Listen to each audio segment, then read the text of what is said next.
ഇപ്പോഴും ഈ ദുനിയാവിൽ ഞാൻ ഒറ്റയ്ക്കാണ് എന്നുള്ളൊരു നാടകം ജയിക്കാൻ വേണ്ടി അത് എൻ്റെ കഥയായിരുന്നു. കാരണം അത്രയ്ക്ക് ഒറ്റപ്പെടുത്തിയിരുന്ന ഒരു കാലഘട്ടമായിരുന്നു. പക്ഷെ ഇന്നതല്ല, ഇന്ന് സാംസ്കാരികമായിട്ട് പല നിലയ്ക്കും നമുക്ക് എത്ര മാറ്റം വരുത്താൻ കഴിഞ്ഞിട്ടുണ്ട്. നമ്മുടെ ഗവൺമെന്റ് വന്നതിന് ശേഷം ഒരുപാട് ഒരുപാട് ഒരുപാട് മാറ്റങ്ങളുണ്ട്.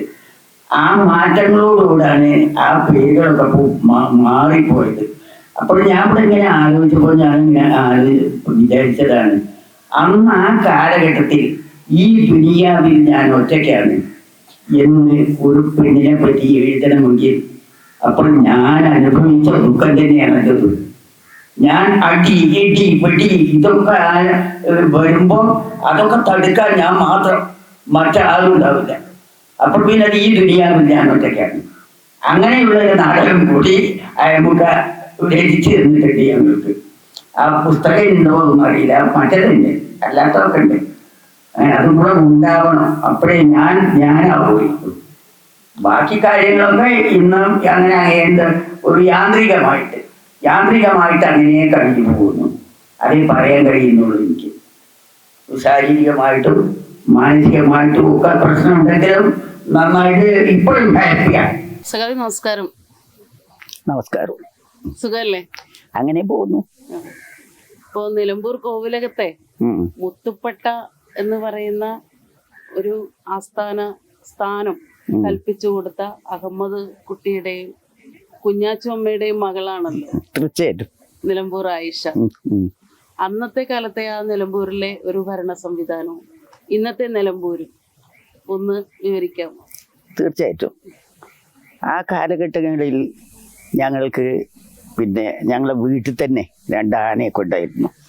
പിന്നെ ടിമ്പർ മർച്ചൻ്റ് ആയിരുന്നു എൻ്റെ ബാപ്പയ്ക്കുള്ള തൊഴിൽ.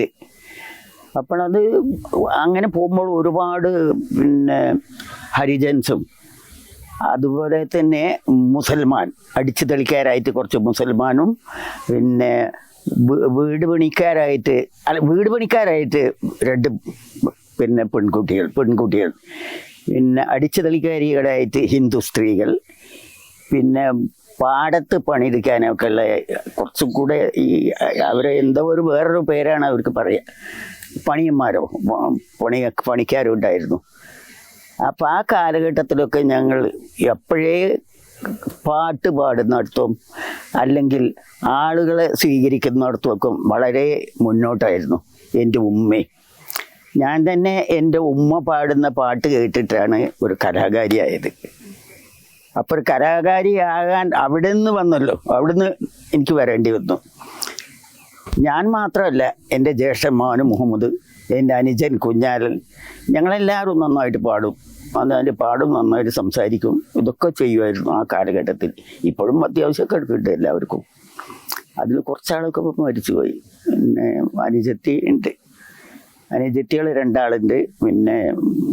ആൺകുട്ടികളൊക്കെ ശരിക്കും പറഞ്ഞാൽ ഒരാളേ ഉള്ളൂ, ബാക്കിയൊക്കെ പോയി.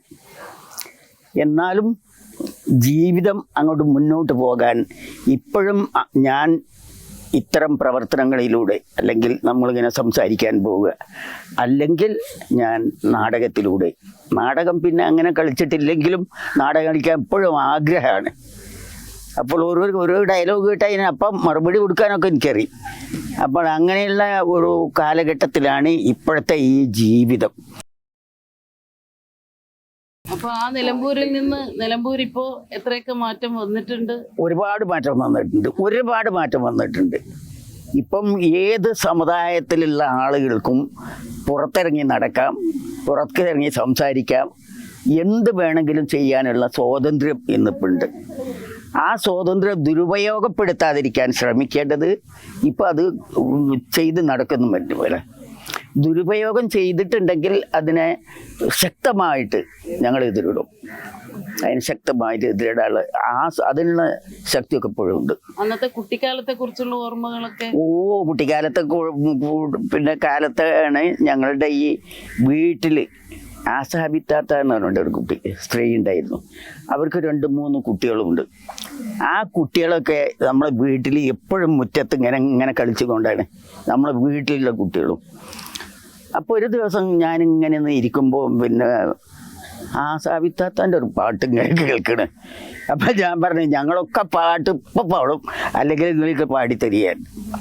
അതിൽ പറഞ്ഞ് കാലച്ചെറുപ്പത്തിൽ തീറ്റി പോറ്റി വളർത്തിയേ ഒരു പെണ്ണായ കാലത്ത് കെട്ടിക്കൂടെ നിർത്തിയേ ഉണ്ടായ മാരൻ മരിച്ചു പോകും സമയത്ത് അവരെ ഉന്മേഷക്കൈ എടുത്തു വെച്ചെൻ്റെ മാറത്ത് കണ്ടോലക്കൊള്ളത് തീറ്റിക്കല്ലേ പടച്ചോനെ പറഞ്ഞ് കരയും ഇടയ്ക്ക് റൂഹും പിരിഞ്ഞാനേ പിരിഞ്ഞെൻ്റെ മണിമാരൻ മരിച്ചു പോയി പിറകെ ആസറത്തും കാത്തിരിപ്പിലായി ഇടയ്ക്കിടെ പല കെട്ടും വരുന്നു പിന്നെ എനിക്കൊട്ടും മനസ്സില്ല മുഷിപ്പ് തന്നെ. ഇതൊക്കെ ചെറുപ്പത്തിൽ ഇങ്ങനെ കേട്ടിട്ടേ ഇതൊക്കെ ഇങ്ങനെ കേട്ട് പഠിച്ചതാണ്.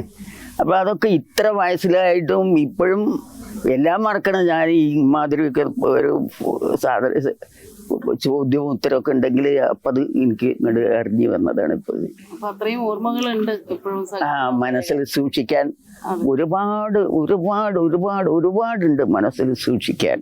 അപ്പൊ ഒരു ചോദ്യം ചോദിക്കാനുള്ളത്, നമ്മുടെ സ്ത്രീകൾ നാടക രംഗത്തേക്ക് വരുന്നതിനൊക്കെ മുൻപ് പ്രത്യേകിച്ച് മുസ്ലിം വിഭാഗത്തിൽ അങ്ങനെ ഒരു സംഭവം ഉണ്ടായിട്ടില്ലല്ലോ. അപ്പൊ അങ്ങനെ ഒരു കാലഘട്ടത്തിലാണ് ആയിഷത്താത്ത നാടക രംഗത്തേക്ക് വരുന്നത്. ഇന്നത്തെ കാലത്തെ പോലെ എളുപ്പമായിരിക്കും.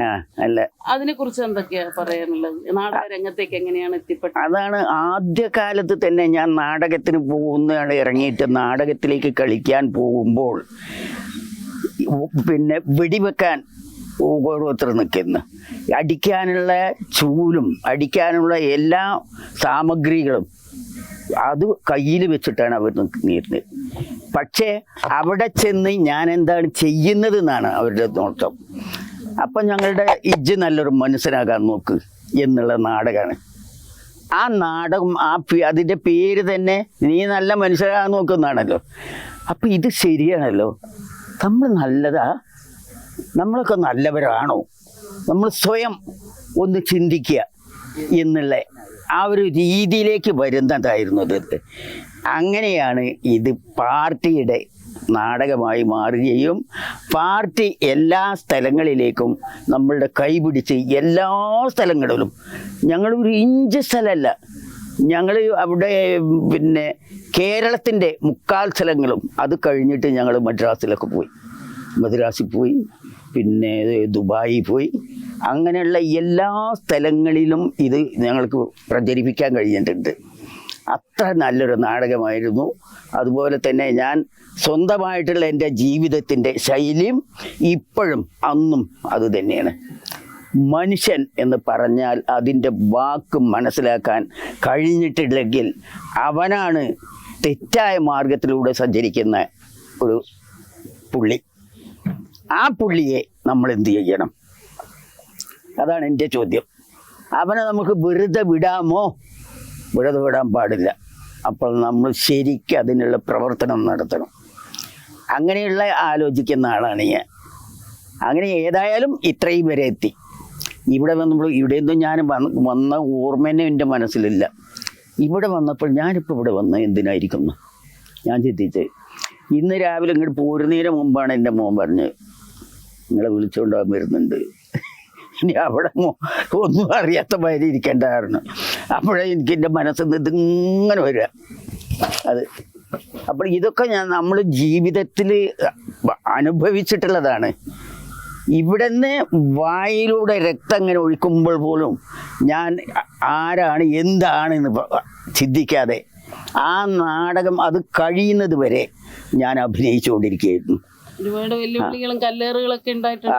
എല്ലാം എറിഞ്ഞ് തല പൊളിച്ചല്ലേ ഇതൊക്കെ. അങ്ങനെയാണ് ഞാൻ പറഞ്ഞു, നെറ്റി പൊളിഞ്ഞു വായിലൂടെ രക്തം ഇങ്ങനെ ഒഴുകുമ്പോൾ പോലും ഞാൻ എന്നിൽ അർപ്പിച്ചിട്ടുള്ള ആ ഒരു വാക്ക് ഞാൻ വിടാതെ ഞാൻ അഭിനയിച്ചു. ആ ധൈര്യം ഇന്നുമുണ്ട്. ആ ധൈര്യം എനിക്ക് ഇന്നും ഉണ്ട്. അതുപോലെ നാടകത്തിനപ്പുറം കമ്മ്യൂണിസ്റ്റ് പാർട്ടിയുമായി നല്ല ആത്മബന്ധം ഉണ്ടായിരുന്നല്ലോ. അതാണ് ഞാൻ, അതിന്റെ കട്ടയാണ് ഞാൻ. അതെ അതെ, അതാണല്ലോ നാടകത്തിലേക്ക് അടുപ്പിച്ചത്. സത്യം. അന്നത്തെ ഒരു ജീവിത സാഹചര്യം കൂടി ഉണ്ടാവും എന്നാണ് ഞാൻ വിചാരിക്കുന്നത്. ആ സമയത്ത് എനിക്ക് തോന്നുന്നു നല്ലൊരു സമ്പന്ന കുടുംബത്തിൽ ജനിച്ച ആയിഷ താത്ത ഒരു കാലം കഴിഞ്ഞപ്പോ ദാരിദ്ര്യത്തിലേക്ക് കൂപ്പുകുത്തുന്ന ഒരു അവസ്ഥാവിശേഷം ഉണ്ടായത് കൊണ്ടാണ് നാടകത്തിലേക്ക് പോയതെന്ന് വിചാരിക്കുന്നത്. അങ്ങനെയാണല്ലോ നാടകത്തിലേക്ക് എത്തി. അങ്ങനെ അല്ല, അതുകൊണ്ടല്ല നാടകത്തിൽ പോയത്. അങ്ങനെ ഒരു കൂപ്പ് കുത്തിയപ്പോൾ നമ്മൾ ചിന്തിച്ചു, ഇനി എന്ത് ചെയ്യണം എന്ന് ചോദിക്കുമ്പോൾ അന്നാണ് EKM ഒരു നാടകം ഇങ്ങനെ എഴുതുന്നത്. അപ്പോൾ ഞങ്ങൾക്ക് അവിടെ ഇങ്ങനെ പോയി ഇങ്ങനെ ഇരിക്കുമ്പോൾ അവിടുന്ന് ഇയാൾ വേറെ ഒരു മനുഷ്യൻ, അയാളുടെ പേര് ഞാൻ ഇപ്പോൾ മറന്നു, ഒരു മനുഷ്യൻ അദ്ദേഹത്തിൻ്റെ സൈക്കിൾ ഇങ്ങനെ തുടച്ചുകൊണ്ടിരിക്കുക. അപ്പോൾ ഇത് തുടച്ചുകൊണ്ടിരിക്കുമ്പോൾ ഞങ്ങളൊക്കെ ഇങ്ങനെ ബ്ലിങ്കടിച്ചിരിക്കുകയല്ലേ. അതിൽ ഇവൻ പറഞ്ഞ്, എടാ അയമ്മോ, ഇജ് എന്തായി ഇരിക്കണേ, ഇതിന് ഇരിക്കുന്ന നേരം ഇജ് നല്ലൊരു മനുഷ്യനാകാൻ നോക്കുകയായിരുന്നു. അയമുക്ക് പറഞ്ഞ എൻ്റെ നാടകത്തിൻ്റെ പേര് ഇജ് നല്ലൊരു മനസ്സിലാക്കാൻ നോക്ക്. അങ്ങനെയാണ് ആ പേര് കിട്ടിയത്, അവിചാരിതമായി കിട്ടിയത്. ആ നാടകം ഞങ്ങൾ കളിച്ചത് ലോകത്തിൻ്റെ എല്ലാ മേഖലയിലും ഞങ്ങൾ കളിച്ചു. ആ കാലഘട്ടത്തിൽ ഇവിടെ എല്ലാ സ്ഥലങ്ങളിലും ഞങ്ങൾ എത്തിപ്പെട്ടിട്ടുണ്ട്. നാടകത്തിൽ മാത്രമല്ലല്ലോ, പിന്നീട് സിനിമയിലും. പിന്നെ സിനിമയിലുണ്ടായിരുന്നു. ആ അനുഭവം എങ്ങനെയാണ് സിനിമയിലേക്ക്? അത് സിനിമയിൽ പോയത് ഇതേപോലെ തന്നെയാണ്. നാടകത്തിലൂടെ വന്ന് അങ്ങനെ ഇരിക്കുമ്പോഴാണ് ഒരാൾ ഇവിടെ സിനിമ എടുക്കുന്നുണ്ട്, അതിലൊരു റോൾ എടുക്കുമോ എന്ന് ചോദിച്ചു. അപ്പോൾ ആദ്യം കിട്ടിയ റോള് ഒരു ചെറിയ റോളായിരുന്നു. അപ്പോൾ ആ റോള് ഞാൻ നന്നായിട്ട് ആ ഡയലോഗൊക്കെ നന്നായിട്ട് പ്രസൻറ്റേഷൻ ചെയ്തു.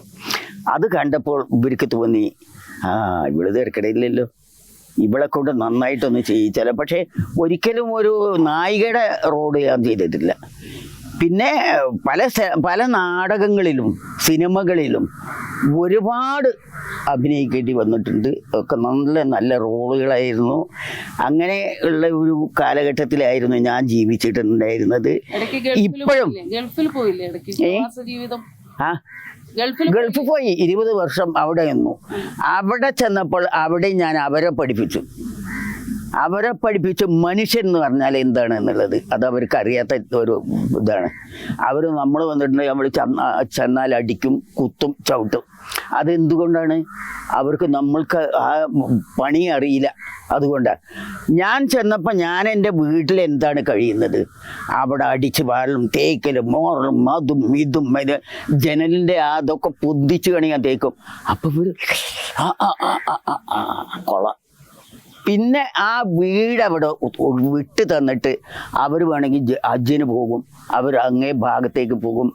എവിടെ ഞാൻ അവർ പോയിട്ടുണ്ടെങ്കിലും എന്നെ കൊണ്ടുപോകും. അങ്ങനെ ഒരുപാട് ഹജ്ജും ചെയ്യേണ്ടി വന്നിട്ടുണ്ട്. അപ്പം അങ്ങനത്തെ ഒരു ജീവിതമാണ് എനിക്ക് കിട്ടിയിട്ടുള്ളത്. ഒരിക്കലും ഒരു മനുഷ്യൻ്റെ ഒരു പുച്ഛമായ ഒരു വാക്കോ അല്ലെങ്കിൽ ഒരാൾ ദേഷ്യത്തിലൊരു വാക്കോ അല്ലെങ്കിൽ എന്തടി എനിക്ക് എന്നുള്ളൊരു വാക്കോ എന്നോട് ചോദിച്ചിട്ടില്ല. പക്ഷേ എന്നെ കേൾക്കാതെ പലതും പറയുന്ന പലരുണ്ട്. അങ്ങനെ സംഭവബഹുലമായ ജീവിതമാണ്. അതെ.